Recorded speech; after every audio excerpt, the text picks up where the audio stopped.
Side खबरों के लिए सब्सक्राइब करें फ्लेम मीडिया और उसके बाद बेल आइकन को प्रेस करें ताकि सबसे पहले आपको मिले एक्सक्लूसिव खबरें।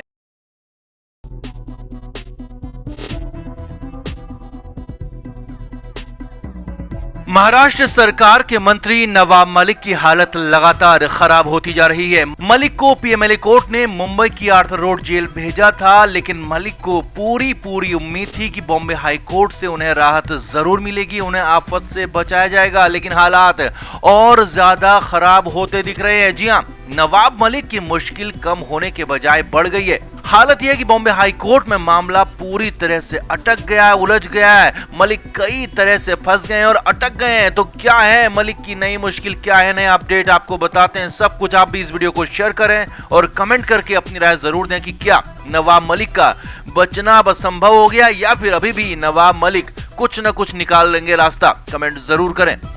तो नवाब मलिक उसी आर्थर रोड जेल में है जिसमें आर्यन खान बंद थे और उसी आर्यन खान केस के बाद नवाब मलिक की आफत बढ़ना भी शुरू हुई थी। और अब तो हालत ऐसी है कि नवाब मलिक जिस पर भी हाथ रख दें वो पत्थर हो जाए। जी हाँ, कंडीशन ऐसी ही दिख रही है क्योंकि नवाब मलिक जो कह रहे हैं उसके समर्थन में तो दूर, तुरंत ही लोग उसके विपक्ष में, उनके विरोध में खड़े हो जा रहे हैं। अब इस केस में नया ट्विस्ट ये है कि नवाब मलिक को बॉम्बे हाई कोर्ट से राहत की पूरी उम्मीद थी। मलिक को उम्मीद थी कि बॉम्बे हाई कोर्ट उन्हें कुछ न कुछ रिलीफ जरूर देगी और ईडी को सही रास्ता बताएगी। लेकिन यहाँ तो हालात संभलने के बजाय बिगड़ते जा रहे हैं क्योंकि बॉम्बे हाई कोर्ट में मामला अटक गया या कहें कि लटक गया। पूरा मामला समझिए कि क्या हो रहा है और क्या होने वाला है। नवाब मलिक ने बॉम्बे हाई कोर्ट में अर्जी दी थी कि उनके साथ गलत हो रहा है, उनका केस गलत है, उनकी गिरफ्तारी अवैध है और इस पर सुनवाई करते हुए कोर्ट ने अगली तारीख यानी कि 7 मार्च सोमवार की दी थी। अब बॉम्बे हाई कोर्ट में सोमवार को कुछ नहीं हुआ, मंगलवार को भी कुछ नहीं हुआ, यहाँ तक कि बुधवार को भी मामला अटक गया, लटक गया। जी हाँ, लगातार 3 दिन मामला बुरी तरह से फंस गया, अटक गया। हालांकि इस दौरान पहले ईडी की तरफ से जवाब दाखिल किया गया और फिर नवाब मलिक के वकील अमित देसाई की तरफ से भी दलीलें दी गई और मामला लंबा खिंच गया। अब हालात यह है कि मामला खिंचता जा रहा है और जिसका सीधा मतलब यह है कि नवाब मलिक की हालत और ज्यादा बिगड़ने वाली है। नवाब मलिक की मुश्किलें आगे और भी बढ़ने वाली है। जेल में लंबे समय तक रहना पड़ सकता है। नवाब मलिक फिलहाल मुंबई की आर्थर रोड जेल में बंद है और अब तो हालात ये हैं कि मलिक के लिए जेल ही जिंदगी बनती जा रही है। राहत कहीं से भी नहीं दिख रही है और सबसे बड़ी बात, जेल से बाहर आने की गुंजाइश दूर तक दिख नहीं रही है और हर रोज गुंजाइश कम होती जा रही है, खत्म होती जा रही है क्योंकि बॉम्बे हाई कोर्ट में भी मामला अटक सा गया है। बहुत देरी इसमें हो रही है और सबसे बड़ी बात, मामला यहाँ पर समझिए कि अगर कोई मामला गंभीर होता, कोई मामला जरूरी होता तो उसे पहले दिन ही सुन लिया जाता है, उसमें पहले दिन ही फैसला भी दे दिया जाता है। लेकिन यहाँ पर तो पहले दिन के बाद दूसरे दिन के बाद तीसरे दिन, सोमवार की तारीख दी गई, फिर मंगल की तारीख दी गई और फिर बुधवार के बाद आगे की भी तारीख दी गई। और बड़ी खबर यह है कि बुधवार को भी जब कुछ नहीं हुआ, कोई भी फैसला नहीं आ पाया तो नवाब मलिक बुरी तरह से फंस गए और अटक गए।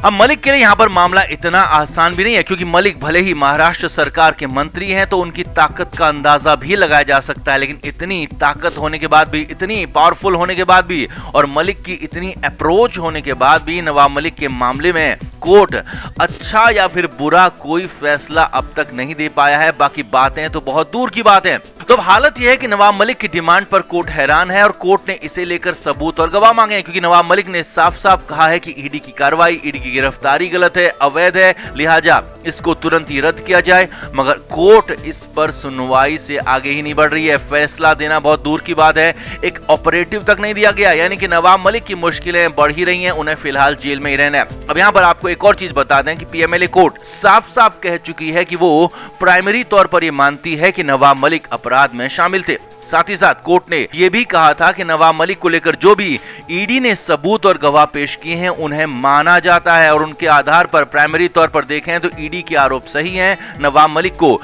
गुनाहगार या कहें कि अपराधी फिलहाल तौर पर फौरी तौर पर माना गया।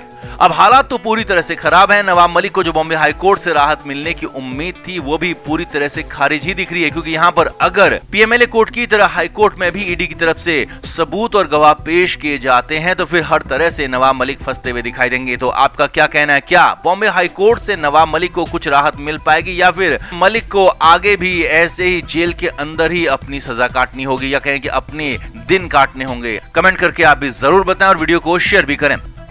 तो नवाब मलिक को करीब 13 दिन तक ईडी की रिमांड में रखा गया था, जिसमें से करीब 4 दिन वो अस्पताल में भी रहे और अब उन्हें मुंबई की आर्थर रोड जेल में शिफ्ट किया गया।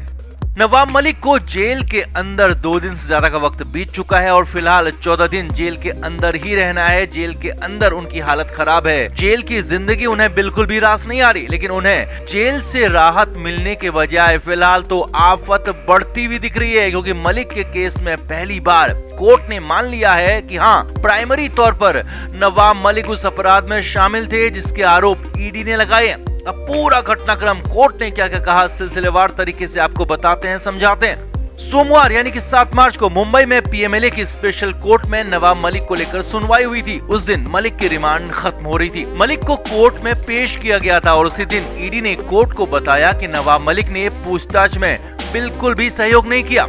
हालांकि रिमांड ईडी ने मांगी नहीं, लेकिन ईडी की इच्छा जरूर थी कि अगर कोर्ट रिमांड दे दे तो ठीक रहेगा, लेकिन कोर्ट ने रिमांड नहीं दी और नवाब मलिक को जुडिशियल कस्टडी यानी कि जेल भेज दिया। अब 7 मार्च को कोर्ट ने कुछ लाइनों का सिर्फ ऑपरेटिव फैसला दिया, यानी कि जिस फैसले पर आगे की कार्रवाई की जाए, आगे बढ़ा जाए और कोर्ट के फैसले के आधार पर अगला कदम उठाया जाए, ऐसा आदेश दिया और 2 लाइनों में कह दिया कि नवाब मलिक को 14 दिन के लिए न्यायिक हिरासत यानी कि जेल भेज दिया जाए। अब इसी सुनवाई के दौरान का डिटेल फैसला आ गया है और इस डिटेल फैसले में एक एक लाइन जो लिखी है, एक एक बातें जो लिखी है, वो पैरों तले जमीन खिसकाने वाले हैं, क्योंकि कोर्ट ने मान लिया है कि हाँ, नवाब मलिक डी गैंग वाले इस अपराध में प्राइमरी तौर पर शामिल थे।